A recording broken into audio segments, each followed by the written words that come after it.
Olá pessoal, eu sou o professor Diniz e hoje a gente vai saber por que inventaram o satélite. Pois bem, no meu vídeo passado sobre a camada de ionosfera, a gente viu que uma torre de transmissão ela consegue mandar seu sinal até 200 quilômetros de distância, né, devido à curvatura da Terra. A partir de lá já não conseguia mais captar o sinal. Pois bem, isso na teoria é lindo, bonito, tudo, mas a gente sabe que a superfície da Terra não é plana, né? Ela apresenta várias irregularidades, como a gente pode ver aqui. Olha só, a gente tem a mesma torre transmitindo o seu sinal, só que como a Terra ela tem bastante depressão, montanhas e tudo, aparecem no meio do caminho são as interferências. Essas interferências vão acontecer, por exemplo, na situação da casa no ponto A. O sinal da torre está sendo transmitido aqui, como ela está num local muito baixo, a transmissão dela vai ser meio ruim, né? Ela vai dar esse problema de interferência fraca. Já o pessoal que mora aqui no ponto B da casa, aqui ele consegue pegar o sinal bacana. Só que quem mora no ponto C, o que vai acontecer? Ele simplesmente não vai receber sinal nenhum, porque ele está atrás de uma montanha, o sinal vai passar, vai ser, né, bloqueado e ele não vai receber nada. Então, o que acontece? Embora você tenha uma distância inferior a 200 quilômetros de local, ele não vai ter sinal aqui e não vai ter sinal aqui também. Então, o que seria a solução? Bom, a solução seria colocar uma antena num lugar tão alto, tão alto, tão alto, que a gente conseguiria vencer esses obstáculos naturais que tem aqui na Terra. E aí o que acontece? Vai aparecer então a figura do satélite. Olha só que bacana. O satélite, ele vai simplesmente ser um equipamento que vai pegar o sinal que vem lá de uma antena da Terra que a gente chama de parabólica.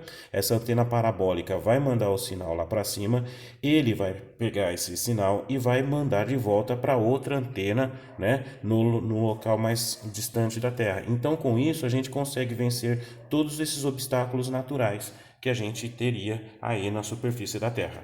Perfeito? Pois bem, mas então vamos agora por partes. Por que será que o satélite ele está lá em cima e nunca cai, está sempre acompanhando a gente? Vamos ver lá. Pois bem, o satélite, a gente diz que ele está em órbita. Então ele quando entra em órbita é porque ele está, né, circulando ao redor da Terra e mandando o sinal de volta para ela. Pois bem, como é que é o conceito desse objeto, nesse satélite entrar em órbita? Vamos imaginar aqui uma ilustração que eu fiz, que aqui seja uma torre que ela tenha 200 quilômetros de altura, né? Seria bem entre o limite do final da gravidade da Terra. Então, se nessa torre a gente pudesse subir até o topo dela e de lá de cima você jogar pedras, a gente vai ver como que seria esse conceito de entrar em órbita.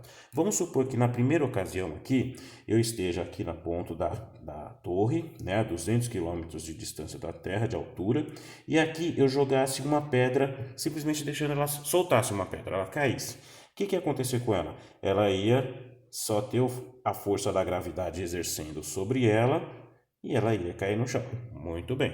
Agora, se em vez de eu só simplesmente largar a terra, a pedra, mas jogasse ela com uma determinada força, o que aconteceria com ela?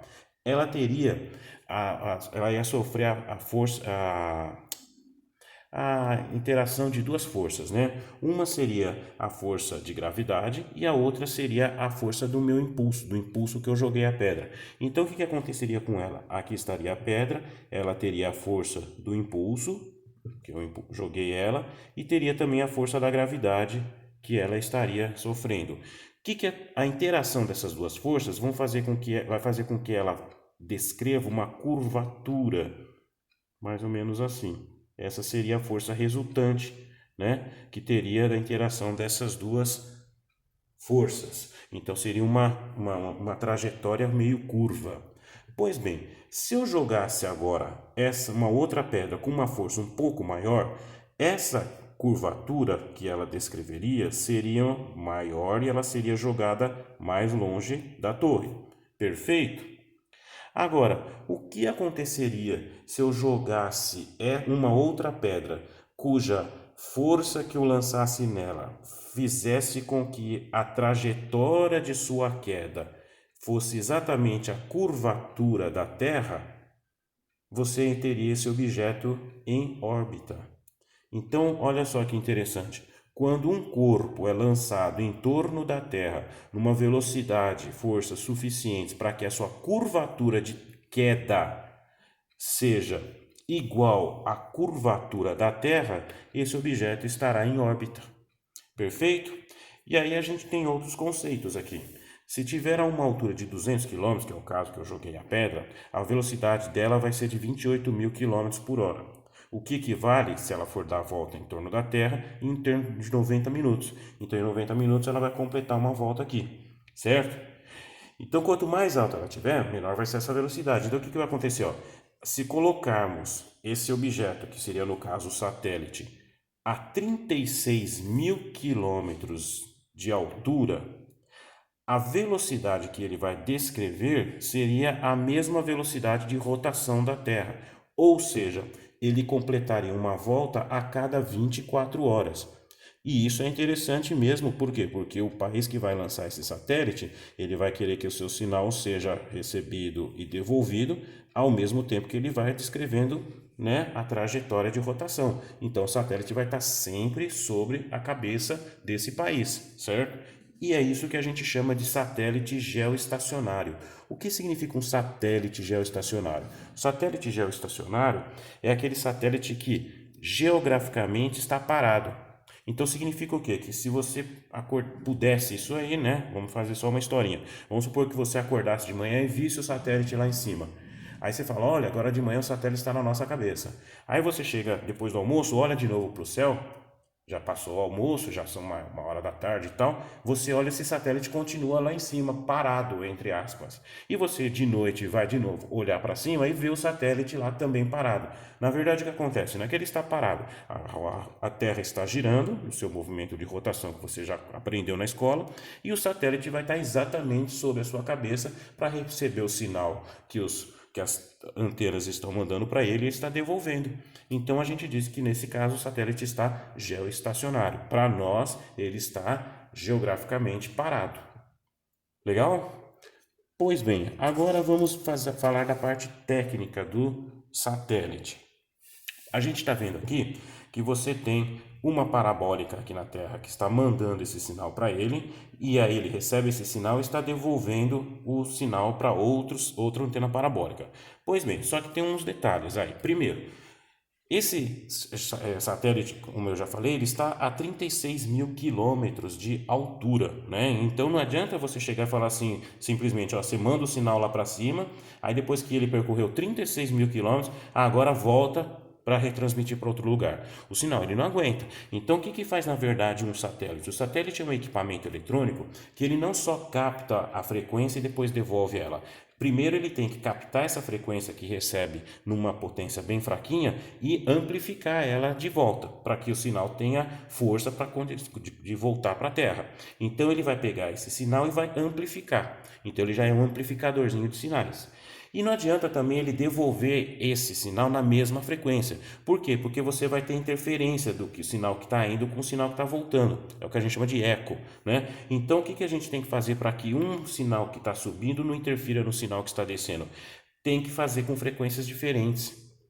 Então, com frequência diferente, um sinal não vai interferir no outro. O sinal que vai da antena parabólica da Terra até o satélite, a gente chama de enlace de subida. Esse enlace de subida ele trabalha numa largura de banda de 5.925 a 6.425 MHz. E o sinal que vai descer, o satélite ele subtrai 2.225 MHz. Ou seja, esse sinal 5.925 tira 2.225, vai de 3.700 ao que era 6.425 menos 2.225 a 4.200. Então ele subtrai esse valor aqui para que um sinal de subida não dê interferência no sinal de descida. Então o enlace de subida 5.925 a 6.425. O enlace de descida 3.700 a 4.200. Isso daí dá o quê? Dá uma largura de banda que cada satélite trabalha de 500 MHz. E nessa largura de banda, quantos canais lá dentro o satélite então ele pode transmitir e retransmitir simultaneamente? Pois bem, o aparelho que faz isso a gente chama de transponder. O transponder ele é um equipamento que capta, amplifica e retransmite um canal. certo? E cada canal ele tem 36 MHz, né, de largura de banda. Então o que acontece na prática? Se a gente viu agora que cada satélite ele trabalha com 500 MHz de largura de banda e cada largura de canal ele pega 36 MHz, a gente consegue colocar dentro de cada satélite 12 canais. Seriam então 12 transponders, né? Cada um fazendo o seu. Então você tem aqui no caso, vamos chutar uns nomes aí. Por exemplo, aqui o transponder da Rede Globo. Ele vai pegar de 5.925, soma mais 36, que é o que cada um vai ter 36 MB de espaço. Aí no próximo vem, seria da Rede TV, o próximo seria da CNN, o próximo seria não sei de quem, não sei de quem. Então cada quadradinho aqui é um transponder de um canal que alugou esse espaço para pegar o seu sinal e ser transmitido e retransmitido. Só que o pessoal percebeu também que você consegue fazer a polaridade das frequências. O que significa isso na prática? Você consegue transmitir uma frequência verticalmente e você consegue transmitir a mesma frequência, né, os mesmos valores, mas elas polarizadas horizontalmente. Assim, uma frequência vai estar deslocando na vertical e a outra na horizontal, eles não vão sofrer interferência. Então você consegue fazer com que dois canais de mesma frequência sejam transmitidos simultaneamente sem um interferir no outro. Por quê? Porque um estaria polarizado verticalmente e outro estaria polarizado horizontalmente. E aí a gente consegue dobrar a capacidade de canais que você teria aqui no seu satélite. Em vez de 12, então você teria aqui 24 canais, né? 12 polarizado verticalmente e 12 polarizado horizontalmente.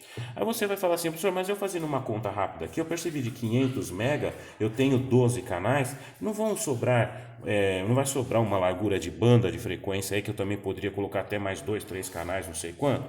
A resposta é sim, só que a gente precisa também de uma margem de segurança entre um canal e outro para que não ocorra o que? Interferência. É aquela velha história do canal do FM, né? Você tem uma rádio antena 1, ela tem que estar um pouquinho afastada da outra para que uma não fique sobre a outra e dê interferência. Então aquele espaço que a gente fica no silêncio, né? Quando você troca o sinal, troca a estação de uma para outra, quando você vai girando o seu dial, ele entra uma hora numa zona de sombra que não pega nada. Essa é a que a gente chama de margem de segurança. Ela vai simplesmente dar um intervalo de um canal para o outro para que não haja interferência. Então, nesses 512 canais, vão sobrar sim algumas frequências, onde elas vão ficar entre os canais para que não haja interferência. Beleza, então, pessoal, espero que vocês tenham gostado e a gente logo já parte para outro vídeo aí. Muito obrigado.